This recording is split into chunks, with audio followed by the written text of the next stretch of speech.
반갑습니다. 제가 최근에 영화를 하나 봤는데 이게 너무 재밌어가지고 한번 들고 나와봤습니다. 너무 유명한 영화라 다들 아실 텐데 공동경비구역 JSA라는 영화입니다. 박찬욱 감독의 영화고요. 라인업이 이병헌, 송강호, 신하균, 이영애입니다. 이건 뭐 그냥 코리아 어벤져스죠. 미쳤습니다. 지금 과연 이분들이 한 영화에 동시에 출연할 수 있을까요?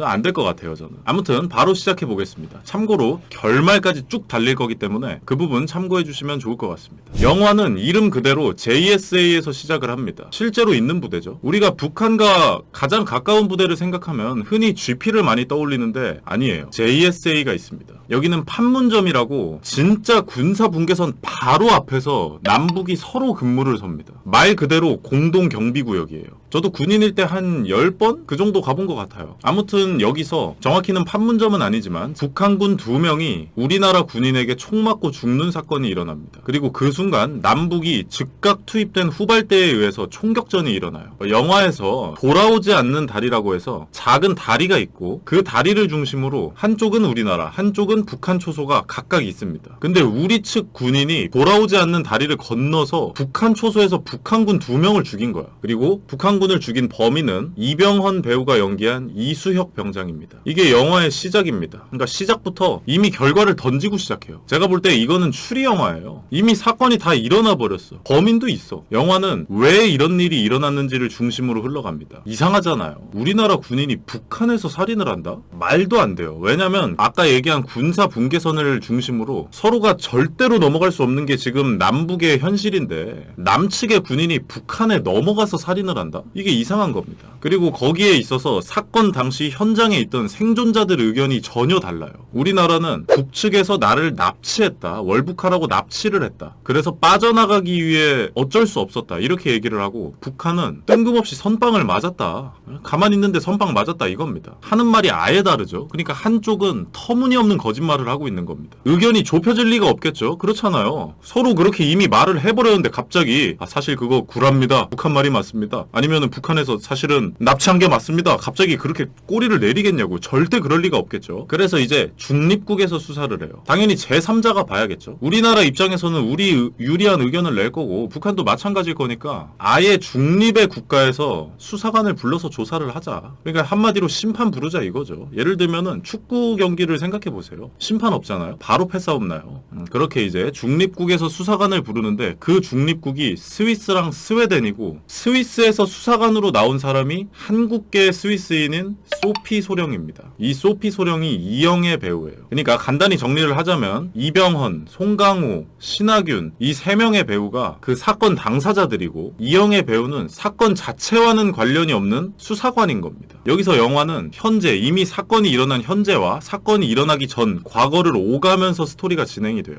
요즘에는 비교적 이런 스토리 흐름이 많은데 그 당시에는 상당히 신선했겠죠. 근데 저는 오늘 현재 시점에서 추리를 하는 스토리는 아예 제외하고 과거 스토리, 북한군 2명을 왜 쏴 죽였는지 그 전반적인 이야기만 좀 읊조려 보려고 합니다. 이게 아무래도 말로 읊조리는 거다 보니까 현재와 과거를 계속 왔다 갔다 하면 좀 난잡해질 것 같더라고요. 그래서 현재 스토리는 제외하고 왜 죽였나? 그거에 중점을 둬가지고 한번 이야기를 해보겠습니다.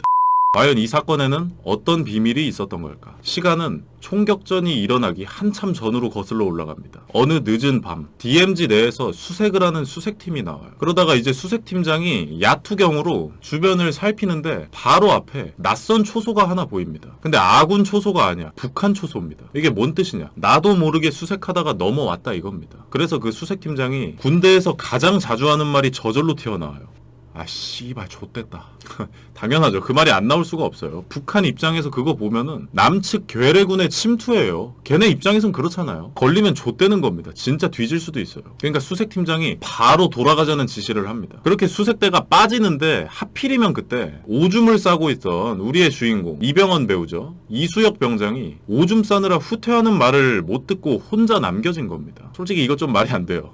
아무튼 그 이수혁 병장이 다 싸고 보니까 아무도 없어. 이거 뭐야? 다 어디 갔어? 아이씨 하면서 본인도 돌아가려고 합니다. 근데 그때 하필 지뢰를 밟습니다. 운도 지질이 없죠. 발을 떼는 순간 터져버려가지고 꼼짝도 못하는 상황이 됩니다. 그래서 바로 무전을 쳐요. 근데 애가 얼타면서 무전을 때리다가 그 무전하는 장비를 떨어뜨리면서 수화기 선이 끊어져 버린 겁니다. 근데 그거를 줍자니 발을 떼야 돼가지고 줍지도 못해. 무전이 막혀버린 겁니다. 개좆됐죠. 그러니까 지금 이 이수혁 병장 상황은 북한에 몰래 침투한 상황에서 시간은 한 치 앞도 안 보이는 깜깜한 밤. 그리고 그 일대 전부는 사람 손이 전혀 안 타서 주변 풀들이 사람 키보다 더 크게 자라 있어요. 그래서 시야 확보도 안 돼. 나는 지금 북한에 와 있는데 좆된 거죠. 제가 볼 때 이 상황이었으면 은간우도 미취학 아동마냥 엉엉 웁니다. 진짜 개무섭겠죠. 근데 갑자기 개 한 마리가 다가와요. 조그만 아주 귀여운 강아지였는데 당시 이수혁 병장 눈에는 케루베로스처럼 보였을 것 같아요. 그리고 북한군 한 명이 추가적으로 나옵니다. 그때 나온 북한군 배우가 신하균 배우예요. 그리고 곧바로 이병헌 뒤에서 북한군 한 명이 추가적으로 나와가지고 이병헌의 뒷목을 이렇게 잡습니다. 백초크를 건 거죠. 뒤에서 나온 배우가 송강호 배우입니다. 송강호 배우의 작중 이름은 오경필 중사, 한 소대장 정도 돼 보이는 짬밥인 것 같아요. 그리고 신하균 배우가 정우진 전사 역할로 나옵니다. 약간 딴소리인데 다들 굉장히 젊습니다. 이 고전 명작은 보면서 현재 명배우들의 어떤 과거 청춘을 보는 그런 맛이 있는 것 같아요. 외적으로 가장 빛나던 그 시기를 보는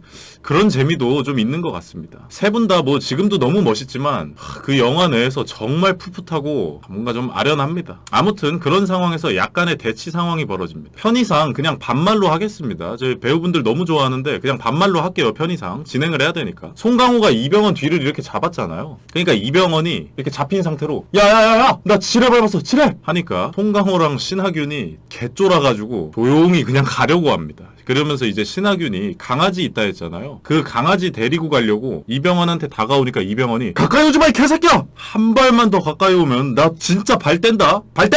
이러니까 신하균이랑 송강호가 그냥 아무 말도 안 하고 조용히 이병헌을 두고 그냥 가버립니다. 그러니까 이병헌이 이제 울먹거리면서 이 영화의 정말 최고의 명장면이죠. 야야야야야 그냥 가면 어떡해! 이러니까 송강호 배우가 어이없다는 듯이 쳐다보면서 네가 오지 말래매 이러니까 이병헌 배우가 이제 그 명대사를 날립니다. 가까이 오지 말랬죠. 언제 그냥 가라 그랬어. 이 새끼 살려주세요. 살려달란 말이 절로 나오죠. 북한군인데. 그러니까 신하균이 그 말을 듣고 멍하니 쳐다보면서 울긴 다 크나 새끼가 하면서 이제 송강호가 그 지뢰를 해체해줍니다. 굉장히 착하죠. 그리고 해체한 부품을 이병헌에게 줘요. 잘 간직하라면서. 그런 다음에 송강호랑 신하균 두 명이 담배를 피웁니다. 그 자리에서. 근데 이제 여기서 또 명장면 또 나옵니다. 송강호가 담배를 어떻게 피냐면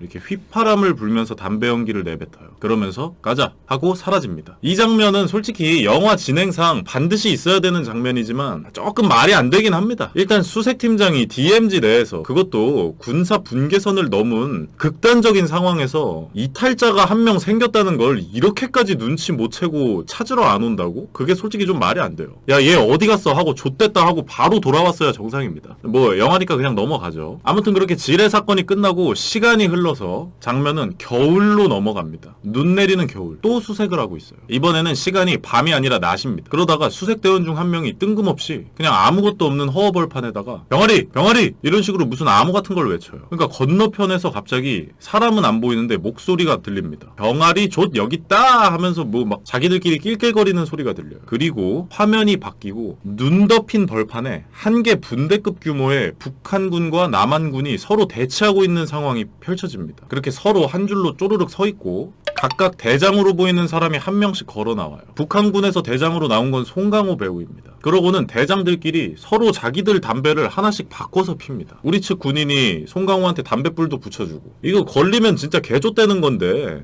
뭐 한두 번 해본 게 아닌 것 같아요. 이제 송강호가 우리나라 담배를 한 모금 쭉 빨고 뱉으려고 하는데 그 수색대원 중에 이병헌이 껴있는 거를 딱 발견해요. 저 새끼 내가 구해준 앤데? 그러면서 뭐 반가웠는지 이병헌 배우를 쳐다보면서 또 그 휘파람을 붑니다.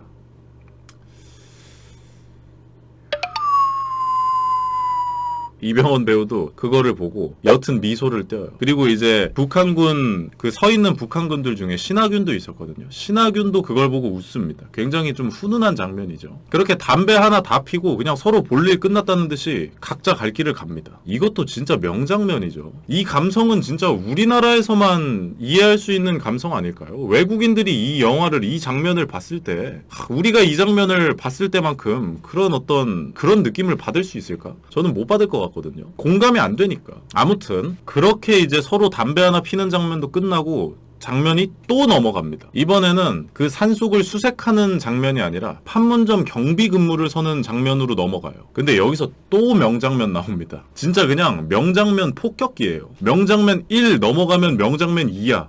진짜 미친 영화입니다. 이 미쳤어요, 이 영화는. 그 판문점 경비 근무 같은 경우는 진짜로 그냥 손 뻗으면 북한군하고 악수 쌉 가능할 정도로 바로 앞에서 서로 대치하면서 근무를 섭니다. 근데 하필이면 북한 쪽 근무를 서는 사람은 송강호고 우리 쪽에서 근무를 서는 사람은 이병헌이에요. 서로 이렇게 마주보면서 근무를 서고 있습니다. 거기서 송강호 배우가 클로즈업이 되면서 송강호가 말합니다. 야야야 불임자 넘어왔어. 조심하라.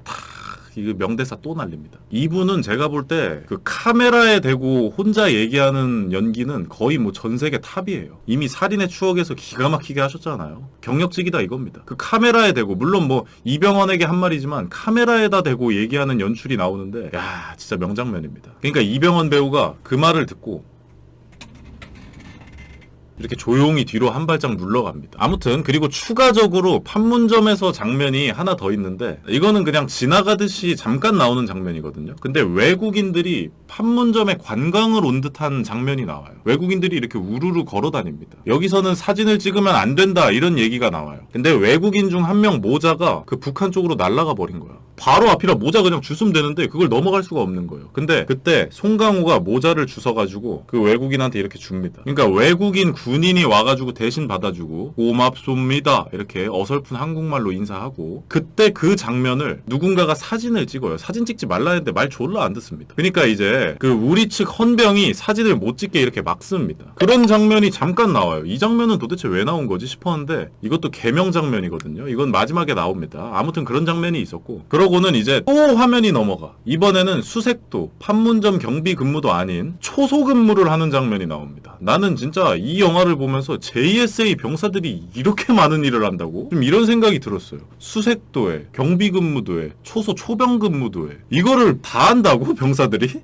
야, 이게 말이 되나? 이러면 얘네 뭐 비번은 있나? 좀 이런 생각이 들더라고요. 좀 뭐 실제로 JSA가 그렇게 바쁘게 이 일 저 일 막 하는지는 모르겠어요. 아니 근데 그렇잖아. 야간 수색, 주간 수색, 판문점 경비근무, 돌아오지 않는 다리 앞에서 초소 초병근무 이걸 다 한다고? 아무튼 초소가 있는 위치는 제가 뭐 좀 전에 얘기했지만 처음에 나왔던 돌아오지 않는 다리 바로 앞에 있는 초소예요. 비극이 일어났던 그 다리죠. 다리는 한 10m 안팎의 아주 작은 다리고 그 다리를 중심으로 남북이 나뉘어져 있지만 그 다리에는 어떠한 바리게이트도 철책 같은 것도 없습니다. 그냥 진짜 다리예요. 그냥 걸어가면은 북한이에요. 하지만 절대로 넘어갈 수 없는 다리죠. 거기서 초소 근무를 서다가 이병헌이 부사수 잠든 걸 확인하고 그 송강호한테 편지를 씁니다. 그때 형이 날 구해줬는데 고맙단 말도 못해가지고 정말 미안했어요. 형이라고 불러도 되죠? 이렇게 인사하는 편지를 적어가지고 이제 그 당시에는 시기가 카세트 테이프 듣던 시기였거든요. 지금 뭐 요즘에 모르시는 분들도 있을 텐데 카세트 테이프라고 있었어요.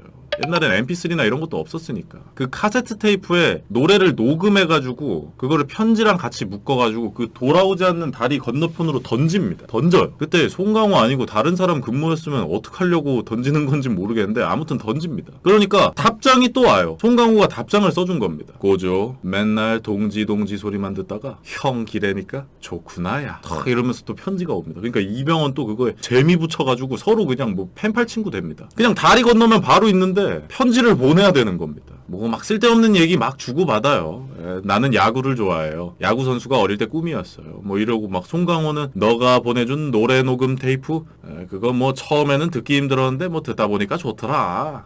야 근데 그 여자 가수가 부른 노래는 좀 없네 뭐 이러면서 뭐 서로 그냥 뭐 아주 그냥 난리 났습니다. 그렇게 펜팔 친구 생활을 하던 어느 날 이병헌이 선을 넘어요. 말 그대로 선을 넘습니다. 새벽에 같이 근무서는 부사수가 있었는데 그 부사수 잠든 걸 확인하고 혼자 돌아오지 않는 다리를 건너서 북한 초소로 갑니다. 놀러 간 거예요. 초소 문을 그냥 벌컥 열어버립니다. 거기에 이제 신하균하고 송강호가 있었는데 개당황해요. 당연히 그러겠죠. 갑자기 남조선 병사가 자기들 초소 문을 열었는데 얼마나 놀라겠어요. 그래서 신하균 배우가 아니 여기를 진짜 찾아오면 어떡하냐 이렇게 얘기하니까 이병헌 배우가 이거 또 명대사예요. 이렇게 머쓱한 표정으로 안녕히 계세요 이러고 그냥 가려고 합니다. 그러니까 신하균 배우가 이렇게 막 이병헌 배우 막 못 잡게 이렇게 못 가게 잡은 다음에 거기서 또 뭐라 이렇게 얘기하는데 그냥 돌려보내는 게 맞는 거였는데 같이 놀아버립니다. 그렇게 서로 그냥 베프가 됐어요. 그래서 이병헌이 뭐 송강호한테 지포 라이터도 선물해주고 그 미국 누드 잡지도 선물해주고 그러니까 그 누드 잡지를 신하균이랑 송강호가 보면서 막 눈이 휘둥그레지면서 송강호가 역시 미제가 최고다라는 또 명대사를 날립니다. 북한군이 미제가 최고래요. 아무튼 그렇게 3인 파티 결성해가지고 하루가 멀다 하고 맨날 같이 놉니다. 같이 술 마시고 같이 뭐 초코파이 뜯어먹고. 근데 제가 아까 부사수 잠들었을 때 몰래 가는 거라 했잖아요. 근무 중에. 근데 부사수한테 들킵니다. 당연한 결말이죠. 부사수가 아무리 패급이어도 아무리 영화적 허용이 있다 하더라도 근무를 설 때마다 근무 시간 내내 없어지는 선임을 이 모르는 게 말이 됩니까? 말이 안 돼요. 들켜버립니다. 이거 부사수가 소대장한테 꼰지르면은 이병헌 그냥 개조되는 거거든요. 그래서 이병헌이 어떡하냐? 그 부사수도 같이 데리고 갑니다. 파티에 초대한 거죠. 공범으로 만들어버리는 겁니다. 그러니까 이제 부사수도 같이 놀아요. 4인 파티가 된 겁니다. 그 부사수랑 송강호가 처음 만날 때도 명장면이에요. 송강호가 얘기 많이 들었다 이러면서 악수를 건네니까 부사수가 벌벌 떨면서 악수를 받아줘요. 그러니까 송강호가 와락 껴안으면서 명대사 날리죠. 따뜻하구만 기래. 야, 이것도 진짜 명대사입니다. 영화에 뭐 이렇게 명장면 명대사가 많은지 모르겠어요. 아무튼 그렇게 4인 파티가 돼가지고 서로 평화롭게 남북의 화합을 도모하던 와중에 갑자기 남북 상황이 급격하게 안 좋아집니다. 굉장히 긴박한 상황이 연출됩니다. 마치 우리가 이렇게 허구한 날 만나서 놀지만 이게 우리의 진짜 현실이다 이런 걸 알려주기라도 하듯이 남북의 상황이 굉장히 안 좋아집니다. 그러니까 이제 이병헌이 부사수에게 얘기합니다. 참고로 부사수는 김태우 배우가 연기했고 작중 이름은 남성식 일병입니다. 이병헌이 얘기합니다. 야 성식아, 우리 이제 넘어가지 말자. 내가 전역하고 나면 너 혼자서는 절대 가지 마라. 이렇게 말합니다. 현실을 알게 된 거죠. 그러니까 남성식 일병이 처음에 무서워했는데 뭐 정이 들었나 봐요. 아 근데 이수혁 병장님 좀 있으면 그 하균이 생일이고 이수혁 병장님도 이제 전역하시는데 마지막 인사 정도는 해야 되는 거 아닙니까? 이렇게 얘기합니다. 그래서 이제 마지막 만남을 끝으로 다시는 안 가기로 해요. 근데 그거는 걔들 입장이고 그 영화를 보고 있는 우리 입장에서는 이미 결말을 다 알고 시작했잖아요. 그러니까 이 마지막 만남이 뭔가 파국으로 치닫는다는 걸 예상할 수 있죠. 아무튼 그렇게 마지막 4인 파티 만남이 시작됩니다. 이제는 뭐 그냥 그 북한군 초소가 그냥 자기 집 안방입니다. 그 돌아오지 않는 다리 그건 닉감 못한 지 한참 됐어요. 저 체대 입시생들 사이드 스텝 밟는 거 마냥 오지게 왔다 갔다 하는데 잘만 돌아옵니다. 그 닉감 못하고 있습니다. 지금 이 4명만 보면은 그냥 진짜 말 그대로 한민족이에요. 이미 통일됐습니다. 그렇게 이제 그 신하균 생일 선물을 남성식 일병이 줍니다. 그러니까 그 신하균이 그거를 받고 고마워요 동지, 아니 형 뭐 이러면서 나도 형들에게 줄 거 있습니다 이러면서 이제 갑자기 개 똥방구를 낍니다. 진짜예요. 그러니까 이제 다들 아씨 막 이러면서 야 이거 이 갓나 새끼 이건 못 처먹었네 뭐 이러면서 야 그 문 열어라 문 열어 이러면서 이제 이병헌 배우가 환기를 시키려고 문을 열기 위해 문으로 다가갑니다. 근데 갑자기 문이 열려요. 그 북한군 조장이 순찰을 하다가 우연히 문을 연 겁니다. 오늘이 마지막이었는데 하필이면 오늘 바로 그 조장이 총 꺼내가지고 이병헌을 겨눕니다. 이게 뭐야? 감히 겁도 없이 남조선 괴뢰군들하고 노닥거려? 뭐 이러면서 하니까 이병헌도 순식간에 총을 꺼내가지고 서로 한순간에 대치 상황이 이루어집니다. 그러니까 이 조장 동지가 신하균한테 뭐 하고 있나 이러면서 뭐 얼른 뭐 이 아새끼들 쏴버려라 뭐 이러면서 지시를 내립니다. 그러니까 신하균이 막 개 얼타면서 에? 하면서 총을 꺼내가지고 이병헌을 또 겨눠요. 같이 술 마시고 있었는데 형거리고 형 동생하고 있었는데 한순간에 총을 겨누는 사이가 돼버립니다. 그때 송강호가 신하균한테 내가 다 책임질 테니까 넌 그냥 가만히 있어라 그러면서 조장한테 가가지고 얘네들 월북하겠다고 찾아온 거다. 그래서 얘기 나누고 있던 거다. 이렇게 상황 정리를 하려고 합니다. 그리고 이병헌한테는 수혁아 이렇게 된 거 넘어와라. 월북해라. 형하고 같이 이 공화국에서 행복하게 살자. 조장 동지도 그러면 괜찮은 거 아니냐 하니까 이제 조장 동지가 총 내리면 생각해보겠어 하니까 이병헌이 싫어. 형이 그랬잖아. 이 새끼 이거 자기 공 세우는 거에 혈안이 돼 있는 새끼라며. 내가 총 내리면 우리 둘 다 죽일 게 뻔해. 그러니까 이게 그 송강호가 만나면서 이 조장동지 뒷담 까고 그랬나 봐요. 그러면서 이 영화를 관통하는 정말 마음 아픈 명대사가 또 나옵니다. 씨발 형이고 뭐고 다 필요 없어. 어차피 우린 적이야. 근데 여기서 이병헌 배우 연기가 진짜 떡잎부터 남달랐다는 걸 알 수 있습니다. 이미 그 전부터 연기 개쩔긴 했는데 이 장면에서 이병헌 배우의 연기는 진짜 말이 안 돼요. 씨발 형이고 뭐고 다 필요 없어. 어차피 우린 적이야 라고 했잖아요. 근데 다 필요 없어 라고 말한 뒤에 약간의 텀을 주고 여기서 눈물이 이렇게 또르륵 떨어짐과 동시에 다음 대사가 나옵니다. 어차피 우린 적이야. 와, 이 눈물 타이밍이 이거 노린 건지 아니면 우연히 타이밍 개오지게 눈물이 떨어진 건지 모르겠는데 노린 거면 진짜 제정신 아닌 겁니다. 진짜 미친 겁니다. 아, 정말 이 가까운 듯 너무 먼 분단 국가의 현실을 관통하는 명대사가 아닌가 합니다. 아, 진짜 미쳤어요, 이 장면은. 근데 결국에는 송강호의 설득이 통해요. 서로 조심스럽게 총을 내립니다. 그렇게 대치 상황이 끝나는 듯 보였는데 갑자기 제가 처음에 그 송강호한테 그 녹음 테이프를 같이 보냈다 했잖아요. 그 카세트 테이프를 듣고 있었어요. 근데 이거는 그 시절 그 카세트 테이프를 사용해보셨던 분들은 아실 텐데 노래가 끝나면은 자동적으로 역재생이 되면서 다시 노래가 돌아갑니다. 서로 총을 내렸는데 하필이면 그 카세트 테이프의 노래가 끝나면서 역재생이 되고 갑자기 어떤 밴드 반주가 갑자기 나와요. 그럼 당연히 놀라겠죠. 그 예민한 상황에서. 그러니까 한순간 모두의 시선이 그 카세트 테이프로 향합니다. 그리고 그때 또 하필 이 조장동지 뒷주머니에 있던 무전기에서 무전이 옵니다. 그러니까 그 조장은 자기도 모르게 무전을 듣기 위해 뒷주머니로 손이 갑니다. 근데 그때 남성식 일병이 아, 저 새끼 총 꺼내는구나 이렇게 오해를 하고 조장동지를 총으로 쏴서 죽여버립니다. 그러니까 그 총소리를 듣고 신하균이 놀라가지고 총을 꺼내려고 하니까 이병헌이 순식간에 신하균도 죽여버려요. 그런 다음에 곧바로 송강호한테도 총을 겨눕니다. 한순간에 아수라장이 된 거죠. 그리고 송강호의 머리에 대고 총을 격발을 하는데 총기 고장이 나서 총이 안 나가요. 틱틱틱 하면서 안 나갑니다. 불과 몇 분 전까지 형동생 하면서 선물 주고받고 술 마시면서 웃고 떠들었는데 한순간에 서로를 죽이는 피범벅 아수라장이 돼버려요. 이병헌하고 남성식 일병은 이미 정신이 반쯤 나가 있습니다. 그러니까 베테랑 송강호가 나서가지고 순식간에 상황 정리를 해요. 이렇게 총을 서로 두 명 다 총을 쐈잖아요. 그러니까 그 총을 이렇게 닦아가지고 쥐어주고 부사수는 그 남성식 일병은 정신 그냥 반쯤 나가가지고 계열 타고 있습니다. 그러니까 송강호가 싸대기 한 대 갈긴 다음에 내 말 잘 들어라. 성식이 너는 오늘 이 자리에 없었던 거다. 그리고 이병헌한테는 수혁이 너는 우리한테 납치당해서 왔다고 해라. 그래가지고 얘네 죽였다고 해라. 그렇게 순식간에 수습을 하고 그런 다음에 증거가 될 만한 물건들 카세트 테이프랑 이런 거는 그 돌아오지 않는 다리 옆 강가에다가 다 던져서 버립니다. 그리고는 이제 처음 영화가 시작될 때 처음 나왔던 총격전이 일어나요. 진실이 밝혀진 거죠. 북한의 납치도 우리나라의 일방적인 공격도 아니었습니다. 근데 저는 여기서도 진짜 연출 개쩐다고 느꼈던 게 뭐냐면 제가 말은 안 했는데 그 부사수 남성식 일병이 끼기 전에 3인 파티 하던 시절이 있었잖아요. 그때 그 3명이 이런 대화를 나누는 장면이 나옵니다. 이병헌이 자기 권총을 가지고 이렇게 겨누면서 장난을 쳐요. 그러면서 내가 총을 빠르게 꺼내서 쏘는 거 하나는 기가 막히게 한다 이런 얘기를 합니다. 그러니까 송강호가 웃으면서 너 진짜 사람을 쏴보긴 했냐? 나는 쏴봤다.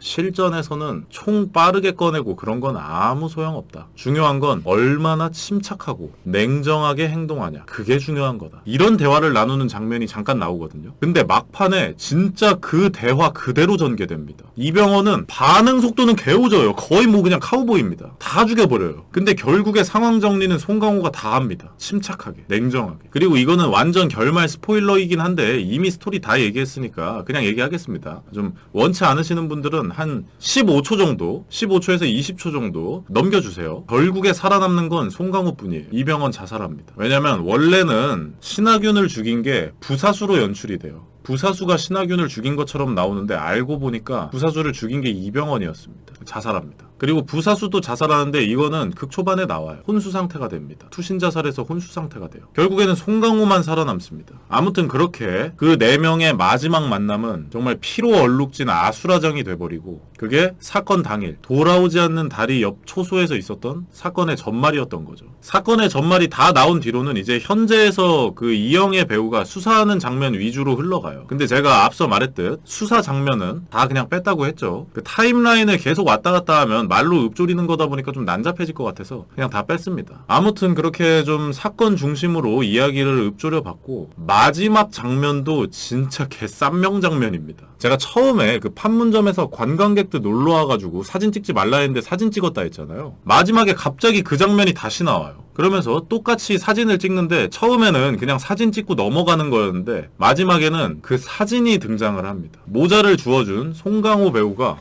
북한 쪽에서 이렇게 웃고 있고, 그리고 그 뒤에 북한에서 북한군들이 이렇게 걸어가고 있었거든요. 근데 걸어가고 있던 북한군들 중 한 명이 신하균이었습니다. 그리고 송강호 옆에서 우리 측에서 경비 근무를 서고 있던 인원이 남성식 일병이었고, 사진 찍지 말라고 제지하던 사람이 이병헌 배우였습니다. 그러니까 사진 한 장에 그 4명이 한 번에 다 담기면서 영화가 끝이 나요. 진짜 아련하게 끝납니다. 이 박찬욱 감독은 정말 등장인물들에게 정말 무자비합니다. 잡이 없어요. 굉장히 좀 씁쓸한 결말을 맞이했는데 그래서 더 여운이 남는 게 아닌가, 좀 이런 생각도 듭니다. JSA 같은 경우는 2000년대 개봉해서 당시 대한민국 흥행 기록을 그냥 다 갈아엎어버렸어요. 진짜 꼭 봐야 됩니다. 정말 재밌게 봤고, 저는 원래는 박찬욱 감독 영화 중에서는 올드보이를 제일 좋아했었거든요. 근데 최근에 이 JSA를 보고 나서 그 순위가 바뀌지는 않았습니다. 저는 개인적으로는 올드보이가 더 재밌더라고요. 근데 그거는 올드보이가 너무 말도 안 되게 재밌었던 거지, JSA도 진짜 개쩌는 영화예요. 그리고 어디까지나 제 개인적인 취향이라는 거, 누군가에게는 반대일 수 있겠죠. 아무튼 제 개인적인 취향이기 때문에 안 보신 분들은 꼭 한번 보셨으면 좋겠어요. 제가 여태까지 말로 읊조렸던 것들을 실제 영화의 장면으로 보면 느낌이 전혀 다르거든요. 아무튼 그렇게 꼭 보시기를 추천드리고, 굉장히 길어졌네요. 오늘의 듣는 영화 공동경비구역 JSA였습니다. 만약에 반응이 좋으면 다음에 다른 군대 영화를 또 가지고 와서 한번 읊조려 보도록 하겠습니다. 시청해주신 분들 감사합니다.